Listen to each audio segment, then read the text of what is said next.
का ऐलान कर दिया है। और न्याय की लड़ाई में कौन कहां खड़ा? बीजेपी को भारी बढ़त के आसार दिख रहे हैं, लेकिन तमिलनाडु और केरल में इंडिया गठबंधन 4 तारीख को तीसरी बार प्रधानमंत्री मोदी जी ही बनने वाले। तीसरे चरण के मतदान के बाद अब पूरी तरह से लोकसभा इलेक्शन का समीकरण पलट गया है दोस्तों। जो इलेक्शन किसी और के लिए हो रहा था, अब मोदी वर्सेज राहुल गांधी हो गया है और पूरा देश अब या तो राहुल गांधी या फिर मोदी का ही बात कर रहा है दोस्तों। पहला चरण 19 अप्रैल को हुआ, आज 5वां चरण था जो कि 20 मई को ख़त्म हो गया। अब लगभग 80% इलेक्शन ख़त्म हो गया है भारत में। तो आप समझ सकते हैं अब का जो ओपिनियन पोल है वह बिल्कुल सही दिखा रहा है। यहाँ पे आप देख सकते हैं स्क्रीन पे कि कैसे बहुत सारे ओपिनियन पोल्स डिफरेंट चैनल्स का, टीवी चैनल्स का, यूट्यूबर्स का ले करके बनाया गया है और यह आगे के 2 चरणों का भी एक्सपेक्ट करके बनाया गया है। और यहाँ पे साफ आप देख सकते हैं दोस्तों। इसके बारे में मैं डिटेल्स में बताऊँगा, लेकिन आपको यह जानना अभी ज़रूरी है कि 430 सीटों पर वोटिंग आज हो चुकी है। तो आप समझ सकते हैं कि 430 तो काफ़ी आगे तक वोटिंग हो चुकी है, क्योंकि केवल 272 सीट आनी चाहिए होती है एक सरकार को बहुमत पाने के लिए। इस ओपिनियन पोल को आप देखेंगे, यह पोल 5 चरण जो वोटिंग हो चुके हैं और आगे के 2 चरण के भी प्रेडिक्शंस इसमें इंक्लूड करके बनाए गए हैं दोस्तों। और इस सर्वे ने सबकी होश उड़ा करके रख दी है। आपको साथ लेकर के आए कि 2024 का जो सबसे बड़ा ओपिनियन पोल है, इसको सबसे बड़ा इसलिए बोल रहे हैं क्योंकि यह कोई एक चैनल का ओपिनियन पोल नहीं है, बल्कि यहाँ पे आप देख सकते हैं स्क्रीन पे India today, news 18, ABP, times now एवं तमाम बड़े चैनल्स के प्रेडिक्शंस हैं यहाँ पे। अब 25 मई और 1 जून का बस 2 चरण बाकी रह गया है और इसमें काफ़ी कम सीटें ही बचे हुए हैं। लेकिन अभी तक यह बताया जा रहा है कि एनडीए को 265, यानी कि अगर सबका एवरेज लें सभी प्रेडिक्शंस का, तो एनडीए को ही अभी तक सबसे ज़्यादा बहुमत मिल रही है और 265 सीटों का अनुमान लगाया जा रहा है। वहीं इंडिया की बात करें, यानी कि इंडिया अलायंस की, तो उसे केवल 236 सीट मिल रही है। अमित शाह ने क्या कुछ बोला, ये सबसे पहले वह सुनते हैं। मैं आज यहां से इंडिया अलायंस वालों को पूछना चाहता हूं, ऐसा होने वाला नहीं है। 4 तारीख को तीसरी बार प्रधानमंत्री मोदी जी ही बनने वाले हैं। मगर मानो भाई, 1 मिनट के लिए युवाओं, 1 मिनट के लिए सोचो, इनको बहुमत मिल गया तो उनका प्रधानमंत्री कौन बनेगा बताओ तो? है कोई? अरे चलो मैं बारी बारी पूछता हूं, बारी बारी। शरद पवार बन सकते हैं? माताओं बहनों आप भी बोलना। गैस दिया, शौचालय दिया, गेहूं चावल दिया, आप आवाज नहीं निकालोगे चलेगा क्या? मेरा जवाब दीजिएगा। शरद पवार बन सकते हैं क्या? ममता बहन बन सकती है क्या? ये लालू यादव बन सकते हैं क्या? स्टालिन बन सकते हैं क्या? उद्धव बन सकते हैं क्या? जब पत्रकारों ने उनको पूछा आपका प्रधानमंत्री का प्रत्याशी कौन है, तो उन्होंने कहा हम 5 साल बारी बारी बन जाएंगे। अरे लालू बाबा, ये परचूरन की दुकान नहीं है, ये इतना बड़ा देश है। देश चलाने के लिए मजबूत प्रधानमंत्री चाहिए, 56 इंच के सीने वाला प्रधानमंत्री चाहिए। अमित शाह, नरेंद्र मोदी हालांकि अभी भी 400 प्लस का दावा जरूर कर रहे हैं, लेकिन जो हकीकत है वह इस सर्वे में है। और इस सर्वे ने भी हालांकि जरूर पीएम मोदी को बढ़त बनाते हुए दिखाया है। उन्हें बताया है कि उन्हें पूरी तरह से पूर्ण बहुमत मिल जाएगा। इनमें इंडिया टुडे सबसे पहले आता है, उसके अलावा रिपब्लिक भारत ने भी बताया है कि उन्हें बहुमत मिल रही है। उसके अलावा इंडिया टीवी और नेटा न्यूज़ एक्स, 4 बड़े चैनल्स जिन्होंने एनडीए को साफ बताया है कि इन्हें बहुमत मिल रही है। तो वहीं 3-4 चैनल्स जैसे ABP news, news 18, times now, ये ऐसे चैनल्स हैं जिन्होंने बताया है कि इंडिया और एनडीए में काफ़ी कड़ी टक्कर है और कोई भी बहुमत हासिल कर सकता है। हालांकि ज़्यादा चांस तो यही दिख रहा है कि एनडीए हो या इंडिया, अदर्स जैसे टीएमसी हुए, एआईडीएमके हुई, और भी कुछ क्षेत्रीय दल की पार्टी है जो किसी से कोalition नहीं किया है, उनसे ज़रूर मदद लेनी पड़ेगी, हाथ आगे बढ़ानी पड़ेगी कि उन्हें मदद करे। लेकिन 4 चैनल्स जिन्होंने यह दावा किया है कि पीएम मोदी की अकेले सरकार बनेगी, यह किस बेसिस पे दावा किया गया है, मैं आपको उन एक्सपर्ट के जुबानी भी आपको बताएंगे कि उन्होंने क्या कुछ कहा है। लेकिन आप कमेंट करके बताइए कि क्या इस सर्वे में दम है या नहीं है। हालांकि ये 6-7 नहीं बल्कि 8 बड़े चैनल्स का रिपोर्ट है, ओपिनियन पोल है, इसलिए टोटल ओवरऑल देखें तो अब एनडीए को 265 सीट जो कि 272 से कम है, यानी कि पूर्ण बहुमत नहीं मिल रही है। तो वहीं इंडिया को 236 यानी कि इनको भी पूर्ण बहुमत नहीं मिल रही है। और इंडिया को तो बोले तो अदर्स जो टीएमसी है, डीएम की है और भी क्षेत्रीय दल है, उनसे सब का सब सीट मिल जाए तभी ऐसा संभव है कि राहुल गांधी का सरकार बनेगा। अब आपको उन एक्सपर्ट के जुबानी बताते हैं उन्होंने क्या कुछ बोला, ये सुनिए। दिमाग में आप 3 नंबर बॉलपार्क फिगर रखिए, 100, 200 और 243। 543 की लोकसभा है। मैं बॉलपार्क इसलिए बोल रहा हूं ताकि नंबर आपको खांचे में बिल्कुल सटीक रहे। 100 सीटें वो राहुल जहां बीजेपी नहीं है, बीजेपी कंटेस्ट में नहीं है। Please try to understand. और ये बॉलपार्क नंबर बता रहा हूं, मैं गिन करके आपको भी बता सकता हूं। 40 सीट आपकी तमिलनाडु और पुडुचेरी, 20 सीट केरला, 25 सीट आंध्रा, और मिला मिलू के आप देखेंगे 100 सीटें हैं ब्लॉक राउंड अबाउट, ताकि दिमाग में आपके नंबर बता रहे। 100 सीटें ऐसी जहां बीजेपी लड़ाई में ही नहीं है, कोने कीजिए। 200 सीटें ऐसी जहां पे कांग्रेस वर्सेस बीजेपी की सीधी टक्कर है। बॉलपार्क बता रहा हूं, कोई आपको 189 बताएगा, कोई 191 बताएगा, कोई 180, मैं 200 नंबर आपको बता रहा हूं। इन 200 में बीजेपी का स्ट्राइक रेट, जैसा आपने बोला, 90% से भी ज्यादा है। मतलब वो बीजेपी इनवेरिएबली उसमें 180 से ऊपर ही जीत रही है और जीतेगी। अभी जो संभावना है उससे कम होने की संभावना। बची हुई 243 जो है, ये वो नंबर है जहां पे बीजेपी और क्षेत्रीय दलों का संघर्ष है। कांग्रेस उसमें सीन में नहीं है, ठीक है। अब इस 243 में बीजेपी का स्ट्राइक रेट कितना हो कि वो 400 का आंकड़ा क्रॉस करे, ये आपने सोचने और समझने की बात है। मतलब ये है, बीजेपी का कांग्रेस के अगेंस्ट जो स्ट्राइक रेट है, वो स्ट्राइक रेट बीजेपी उन 243 जो क्षेत्रीय दलों के साथ में उसकी लड़ाई है, उस पर अगर रेप्लिकेट करती है तो 400 का आंकड़ा पार हो सकता है, अदरवाइज नहीं होगा। तो खैर, ये तो किसी एक चैनल के एक्सपर्ट हैं, उसी तरह से बहुत सारे चैनल्स के अलग अलग एक्सपर्ट्स ने अपनी पोल्स और ओपिनियंस दी हैं, और उससे बस अब यही दिख रहा है कि राहुल गांधी बनाम मोदी की कड़ी टक्कर होने जा रही है। और इसमें सबसे बड़ा जो डिसाइडिंग फैक्टर है वह बैटल ऑफ यूपी यानी उत्तर प्रदेश का 40 सीट है दोस्तों। मोदी क्या बोलते हैं 400 पार पर, अब इनका भी सुनना जरूरी है, जो कि ये 5वें चरण के मतदान के बाद 6ठे चरण के प्रचार के लिए बोलते हुए नजर आ रहे हैं। आइए सुनते हैं पीएम मोदी क्या बोलते हैं। देश की जनता ने, देश ने नतीजों का ऐलान कर दिया है। देश ने घोषणा कर दी है, अब की बार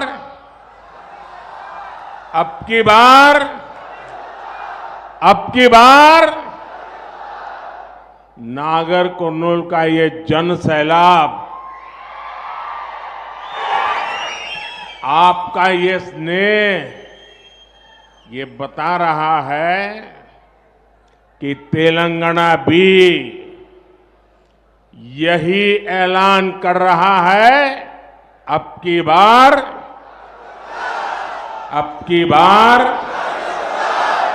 अब एक पक्ष का तो मैंने सुना दिया भाषण, अब दूसरी पक्ष का भी सुनना जरूरी है। और अखिलेश यादव और खड़गे जी का इंटरव्यू सुनिए। भारतीय जनता पार्टी का झूठ जितना पहाड़ चढ़ना था पहाड़ चढ़ चुका है, चोटी से अब उतरना शुरू हो गया है, अब लुढ़कना शुरू हो गया है। उनका काउंटडाउन के साथ साथ माउंटेन डाउन भी शुरू हो गया है। आने वाले समय में 140 करोड़ की जनता भारतीय जनता पार्टी को 140 सीटों के लिए भी तरसा देगी। इंडिया गठबंधन उत्तर प्रदेश में 79 सीटें जीत रहा है और क्यूटो में लड़ाई में है। भारतीय जनता पार्टी का रथ फंस नहीं गया है, धस गया है और इसीलिए उनकी भाषा बदली है। इसलिए नकारात्मक राजनीति का समय खत्म हो गया है। लोग और देश की जनता बदलाव चाहती है। तो पार्टियों के जो शीर्ष लीडर हैं वो तो बता ही रहे हैं। हालांकि सर्वे ने अब यह साफ कर दिया है कि 265 भर से 236 लगभग अब क्राइम रहेगी, क्योंकि इस सर्वे में आप साफ साफ इस स्क्रीनशॉट ले लीजिए और 2 जून को ज़रूर आप मिलान करेंगे, इससे ज़रूर मेल खाएगा। क्योंकि ये एक चैनल्स का ओपिनियन पोल नहीं है, बल्कि 8 चैनल्स इसमें सम्मिलित किए गए हैं और बहुत सारे यूट्यूबर्स के भी आंकड़े हैं। और अब जनता क्या बोलती है, जनता से जब पूछा गया तो उन्होंने क्या कुछ बोला, यह भी आपको सुनना ज़रूरी है कि अभी जो लहर है किसके तरफ है, पीएम मोदी की तरफ लहर है या फिर राहुल गांधी की तरफ लहर जा रही है, यह भी सुनना काफ़ी दिलचस्प है। इसलिए आप इस ऑडियंस पोल को जरूर सुनिए। तो भी सुरक्षित है। आप मणिपुर में देख लीजिए, हाथरस में देख लीजिए, देवरिया कांड में देख लीजिए। इस पार्टी में उसका संस्कारी बृजभूषण जो गोल्ड मेडलिस्ट इस देश की जो शान बेटियों के ऊपर, जिसको शान था, प्रधानमंत्री जी को भी शान था उस बेटियों पर, उसके साथ छेड़छाड़ करता, उसके बाद धरने में बैठती देश की गोल्ड मेडलिस्ट, लेकिन उस शख्स का एक बाल बाका नहीं होता, खुलेआम और चैलेंज करता है। जिसका दबदबा कायम है उसका नाम बृजभूषण है, दबदबा भी काम करता है। और उस महिला गोल्ड मेडलिस्ट महिला को बाल पकड़ कर घसीटती है यही दिल्ली पुलिस, अमित शाह की पुलिस, और ये महिलाओं की बात करती है यही पार्टी। महिला सुरक्षा की बात कर रहे हैं और बलात्कारियों को टिकट दे रहे हैं, कैसे सही माना जाए? मैडम मैं कह तो रहा हूँ, मणिपुर में क्या हुआ, हाथरस में क्या हुआ, देवरिया में क्या हुआ। मोदी जी कहते हैं बेटी पढ़ाओ बेटी बचाओ, तो कौन सी बेटी बच गई है बताइए मोदी जी, बताइए आप कौन सी बेटी बची हुई है? और ये बचाने की बात नहीं, सीधे धमकी दे रहे हैं। बचा लो अपनी बेटी आप लोग बचा लो, हम लोग जो चाहेंगे वो कर सकते हैं। अच्छा, हाँ, कौन कह रहा है ऐसा? भाजपा के लोग, प्रधानमंत्री कह रहे हैं। प्रधानमंत्री यही कह रहे हैं ना कि बेटी पढ़ाओ बेटी बचाओ, इसका मतलब सीधे सीधे धमकी है कि आप लोग अपनी अपनी बेटी सुरक्षित रखो, बचा लो, नहीं तो हमारे लोग जो चाहेंगे वो करेंगे। देश में सबसे बड़ा भ्रष्टाचार की पार्टी है, कभी भी महिलाएं आप सुरक्षित न रही है, इनकी सरकार में न रहेंगी। मणिपुर से लेकर के कन्याकुमारी तक जितनी भी नारियां हैं सब इनके विरोध में खड़ी हैं। इतना तक कि देश में प्रधानमंत्री वो विदेश में जाकर के मेडल ले आने वाली वही प्रधानमंत्री जी ने उनका सम्मान किया और उनके जंतर मंतर पर धरना दिया गया। उसके बाद 1 महीने तक बलात्कारियों के केस की लड़ने के लिए कोई सुनवाई, लास्ट उन बेटियों को जो घसीटा गया, लेकिन ये सरकार कभी उस पर आवाज नहीं उठाई है और कभी भी ये उसने बेटियों के प्रति जो है कभी जागरूक नहीं दिखाई है। जोन बात प्रज्वल रेवन्ना जो भाजपा से सांसद का इलेक्शन लड़ रहे हैं, 26 तारीख को वोटिंग हुई, नरेंद्र मोदी जी अमित शाह जी जा करके उनके लिए वोट मांगते हैं। 2976 क्लिप का बांट रही है भाजपा पूरे कर्नाटका में, 2976 बांट रही है। जो इनके खुद के सांसद प्रज्वल रेवन्ना उसके वो थे, 26 को इलेक्शन होता, 27 को भगा देते हैं, 28 को FIR दर्ज होती है। ये क्या कहलाता है? ये स्त्रियों की इज्जत है जिसको सरेआम आप खोल रहे हैं, बंटवा रहे हैं, पेन ड्राइव बांट रहे हैं, लोग चल रहा है ना। इन सब चीजों को देखने की जरूरत है। और रही बात काम करने की, ऐसे में क्या लगता है कि महिला अपने आप को सुरक्षित महसूस कर पाएगी? मैं कह रहा हूँ जो महिलाओं की इज्जत करना नहीं जानते हैं, अगर मान लिया किसी ने किसी के साथ क्या, वो महिला नहीं है जिसकी इज्जत को पेन ड्राइव बना के बांटी जा रही है। नाम हुआ सर आपका? तेज बहादुर सर, ये बताइए माहौल कैसा है रायबरेली का? माहौल तो यहाँ एक तरफा है, टोटल कांग्रेस दिख रही है। कौन जीत? राहुल जीत रहे हैं और कौन जीत रहा है? हाँ, बीजेपी से क्या दिक्कत? कोई दिक्कत नहीं, दिक्कत कोई किसी से नहीं है, लेकिन जो जीतने की आप पूछ रहे हैं किसका माहौल चल रहा है वो बता रहे हैं। आप ये बता दीजिए कि मोदी जी का माहौल कैसा है देश में तो ऐसा है कि मोदी बहुत हार रहे हैं, कहने का मतलब बहुमत तो नहीं पा सकते हैं मोदी जी। हाँ, कह रहे 400 है नहीं, 40 पार मान सकते, 400 पार तो नहीं। नारा दे रहे हैं मोदी जी। अरे नारा वो देते, सबको ही देता है, ये तो सबको ही कहता है। वो तो हम तो कहते हो 560 जीत रहे हैं, हम तो कह रहे हैं 560 जीत रहे हैं, बाकी सीटें पाकिस्तान की होंगी भाई, जितना 553 के ऊपर है। मोदी ने काम किया, विकास कर दिया। काम किया, रायबरेली में क्या काम, एम्स थोड़ा बड़ा था, थोड़ा छोटा करके गोरखपुर लेके चले गए हैं, यही किया हो सकता है। कोई ला सकता है रायबरेली के अंदर एम्स, रेल कोच और एनटीपीसी, कांग्रेस के अलावा कोई दूसरा ला सकता है? 2-4 बार हम लोगों ने मौका दिया, लाया कोई कुछ है? कोई आया यहाँ? बता तो रहे हैं। लोग कहते हैं हमारा हाथी 1.25 लाख का बिकाता है। वीआईपी सीट कम से कम बनी, हम लोगों को यही एक गौरव है। अगर वहाँ से सिर्फ सांसद निधि आ जाएगी यहाँ, तो हम लोग उतने में मस्त हैं, समझे। और बाकी तो अब की बता रहे हैं कांग्रेस की सरकार बन रही है यहाँ की, तो जाने दीजिए। कांग्रेस क्या रही? अमेठी भी जीतेंगे, ये भी जीतेंगे, बता तो रहे हैं। मोदी जी कह रहे हैं कि राहुल गांधी वायनाड से यहाँ आगे इसलिए चुनाव हार रहे हैं इसलिए। ना ऐसा नहीं है। ये घर का मामला पुराना, अगर ना आते तो वो तो स्मृति ईरानी चिल्लाई रही हैं कि नहीं वो तो डर गए, भाग गए, और अंदर से वो डर रही हैं, अंदर से वो डर रही हैं। ऐसा नहीं है, ये भी जीतेंगे। और देखना अगर ये सीट छोड़ेंगे तो यहाँ से प्रियंका लड़ेंगी, समझे। वो वहाँ प्रधानमंत्री बने, वायनाड में वो रहेंगे, यहाँ से प्रियंका रहेंगी। ये पूरा उनका मामला है। बीजेपी का धुक हो रहा है, एकदम धुक हो रहा है, समझे। वो अभी तक असल में किसी को ज्यादा दिन बेवकूफ नहीं बनाया जा सकता है। वो 15 लाख और दुनिया, वो ज्यादा दिन बेवकूफ, ये जनता, हम मानते हैं इंडिया के लोग बेवकूफ होंगे, लेकिन इतना बेवकूफ नहीं कि 10 साल बेवकूफ बना लिया फिर 5 साल के लिए है। 2 करोड़ नौकरी, 15 लाख, महंगाई खत्म। तो बता तो रहे, देख तो रहे, उसके उल्टा हो रहा है। और क्या, तो ये सब क्या दिखा रहे हैं कि विकसित भारत बनने वाला है, डंका बज रहा है। देखिए मीडिया उनकी है, मीडिया उन्होंने खरीद लिया है, सरकार में है। जो सरकार में होता चाहे जो कुछ कहे, जो राजा है जो कुछ कहे, प्रजा को तो मजबूरी कहने की। अब मौका आया हम लोगों का, तो अब दिखाएंगे, बता रहे हैं। 4 जून को देख लेना। दिखा रहे 70 साल वर्सेस 10 साल। वो कहते हैं 70 साल में लूटा कांग्रेस ने, 10 साल में मोदी ने विकास। जरूर सही कह रहे हैं उन्होंने, वो समझ नहीं पा रहे हो आप। वो कहते हैं 70 साल में जितना बनाया गया है 10 साल में हमने बराबर कर दिया, उसको बता तो रहे हैं, मिटा दिया। 70 साल में बनाने वाले को 10 साल में मिटा दिया। हाँ, कह रहे विकास कर दिया, विनाश कर दिया। हम तो ही कह रहे हैं विनाश कर दिया। विकास कहाँ कर दिया, विनाश कर दिया हम लोगों। मोदी जब तक रहेगा तब तक देश का विकास होगा, मोदी नहीं तो विकास नहीं। नहीं, इसके उल्टा है। वो तो बीजेपी वाले कह सकते हैं, हाँ वो कह सकते हैं मोदी मोदी मोदी। दूसरा अगर कोई कहता हो बताओ, अगर जनता कहती हो तो बताओ। नहीं कह रही, कतई नहीं कह रही है। कह रहे मंगलसूत्र बांट देगी कांग्रेस। अरे ये तो बेवकूफ बनाने वाली बात है। मंगलसूत्र कहाँ, वो कांग्रेस ने कहा ही नहीं ये बात।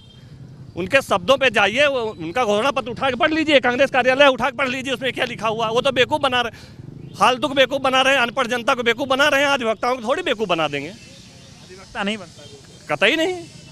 वकील नाराज है मोदी जी से। वकीलों की मैं बहुत बार सुनता हूँ, बहुत मांग है। हाँ, मोदी दुनिया से नहीं नाराज है। हमको मोदी से कोई व्यक्तिगत मामला नहीं है।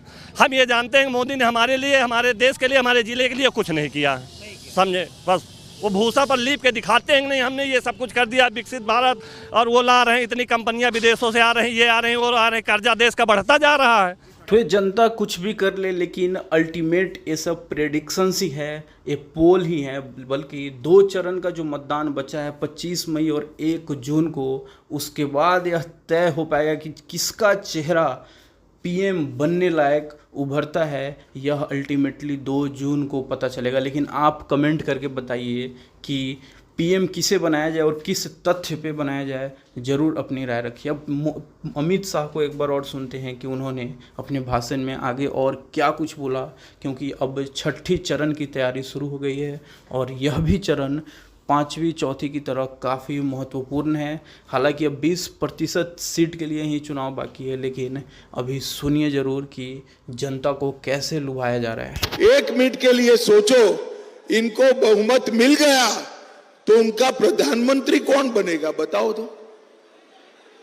है कोई? अरे चलो मैं बारी बारी पूछता हूं, बारी बारी। शरद पवार बन सकते हैं? माताओं बहनों आप भी बोलना। गैस दिया, शौचालय दिया, गेहूं चावल दिया, आप आवाज नहीं निकालोगे चलेगा क्या? मेरा जवाब दीजिएगा। शरद पवार बन सकते हैं क्या? ममता बहन बन सकती है क्या? ये लालू यादव बन सकते हैं क्या? स्टालिन बन सकते हैं क्या? उद्धव बन सकते हैं क्या? जब पत्रकारों ने उनको पूछा आपका प्रधानमंत्री का प्रत्याशी कौन है, तो उन्होंने कहा हम 5 साल बारी बारी बन जाएंगे।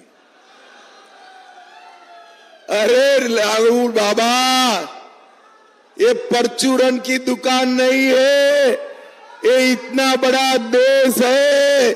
देश चलाने के लिए मजबूत प्रधानमंत्री चाहिए, 56 इंच के सीने वाला प्रधानमंत्री चाहिए।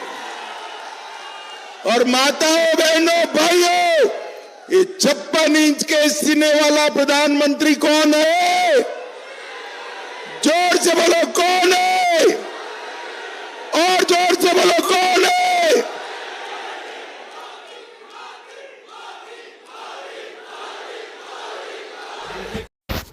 सोशल मीडिया पर लोगों के अनुसार राहुल गांधी की सरकार बन रही है, लेकिन हकीकत में तो यह तय करेगा तो वह है उत्तर प्रदेश, बिहार, वेस्ट बंगाल, महाराष्ट्र, और जो सबसे इम्पोर्टेंट है वो है उत्तर प्रदेश का बैटल कि वहाँ पे कितनी सीटें बीजेपी जीतती है और कितनी सीटें अखिलेश और कांग्रेस की गठबंधन सरकार जीतती है दोस्तों। क्योंकि उत्तर प्रदेश में 80 सीटें हैं और इसके लिए पीएम मोदी ने बहुत सारे चाणक्य को, बहुत सारे अपने अनुभवी पॉलिटिशियंस को उत्तर प्रदेश में उतारा है, जिसमें सीएम योगी भी हैं जो कोई कसर नहीं छोड़ रहे हैं। हालांकि अंदर से सीएम योगी नाराज़ जरूर हैं कि उन्हें पीएम बनने का सपना दिखाया गया, लेकिन ऐसा कुछ हुआ नहीं जिससे उनके उम्मीदवार का नाम एज ए पीएम देखा जाए। लेकिन इन सब के बीच अब यह देखना दिलचस्प होगा कि उत्तर प्रदेश किसे अपना प्रधानमंत्री बनाती है। क्या मोदी को बनाएगी, जिन्होंने राम मंदिर को लेकर के उत्तर प्रदेश में वोट मांगने शुरू कर दिए हैं। अपने इंटरनेशनल जो पहचान बनी है, भारत की पहचान बनवाया है पीएम मोदी ने, उसे लेकर के वे वोट मांगते हुए दिख रहे हैं। तो आपको क्या लगता है कि इन सब पर पीएम मोदी को वोट मिलेगा, या फिर दूसरी तरफ जो राहुल गांधी हैं वे बेरोजगारी और संविधान बचाने के लिए वोट मांग रहे हैं? इन दोनों में किसकी जो भाषण है वह दमदार है, उस पर ही जनता डिसाइड करेगी। हालांकि मेरा माने तो अभी भी पीएम मोदी एक ऐसे प्रधानमंत्री हैं जो भारत को ऊपर तक ले जा सकते हैं, और जो कार्य उन्होंने किया है वह किसी और सरकार के पीएम में हिम्मत नहीं है कि वह कर दे। जैसे कि पाकिस्तान में घुस करके सर्जिकल स्ट्राइक करना हो, या फिर धारा 370 हटाना हो, या फिर अवैध मुस्लिम जो भारत में घुस रहे हैं उन पर एक्शन लेने की बात हो। ये सब पीएम मोदी ने जो किया है वो और किसी प्रधानमंत्री के बस की बात नहीं थी। तो कुछ ज़रूर पॉजिटिव काम पीएम मोदी ने किया है, जिससे भारत का जो सर है वह गर्व से ऊपर उठा है, और इसके लिए ही पीएम मोदी वोट मांग रहे हैं। तो वहीं दूसरी तरफ क्या कुछ हो रहा है वह आप देख ही रहे हैं। राहुल गांधी किस तरह से अपनी पूरी जान झोंक दी है जीतने के लिए। लेकिन इन सब के बीच पीएम मोदी की कुछ ऐसी क्लिप्स और तस्वीरें भी वायरल हुई हैं जो देखने योग्य बन रही है, जिसमें वे कभी खाना पकाते हुए दिख रहे हैं, किसी लंगर में घुस करके वहाँ पे सबसे पहले तो खाना बनाते हैं और फिर परोसते यानी कि सर्व करते हुए भी दिखाई दे रहे हैं। यहाँ पे अब देखिए कि कैसे उन्होंने रोटी बेलनी शुरू की। इसकी मैं क्लिप भी आगे अब ऐड करता हूँ कि क्या कुछ हुआ, देखिए।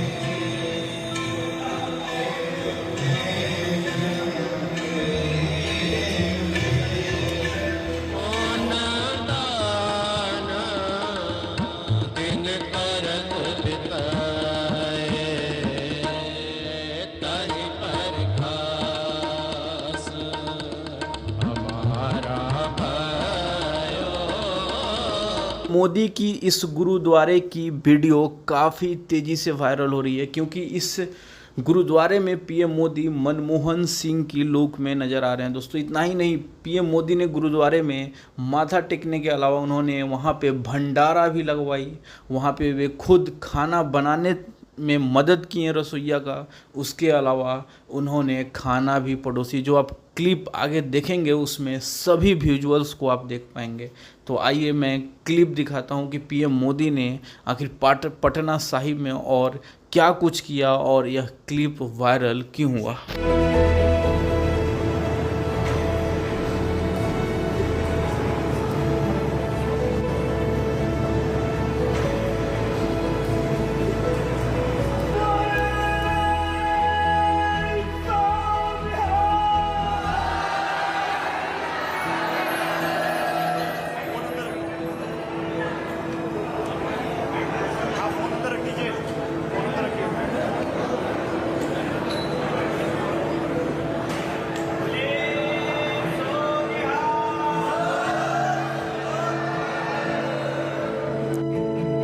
यहाँ पे आप देख सकते हैं कि सबसे पहले तो उन्होंने डायरेक्ट भंडारा का जो किचन होता है वहाँ पे घुसे और वहाँ पे रोटियां बेलना शुरू कर दी। रोटियां बेल करके सबको आश्चर्य में ला दिया कि पीएम मोदी इतने अच्छे कुक भी हैं दोस्तों। हालांकि यह ज़रूर एक पॉलिटिक्स है, लेकिन इतना करना भी किसी और पीएम की बस की बात नहीं है दोस्तों। उन्होंने गुरुद्वारे में रोटी बना करके मानो हजारों लाखों सिखों का दिल जीता है दोस्तों।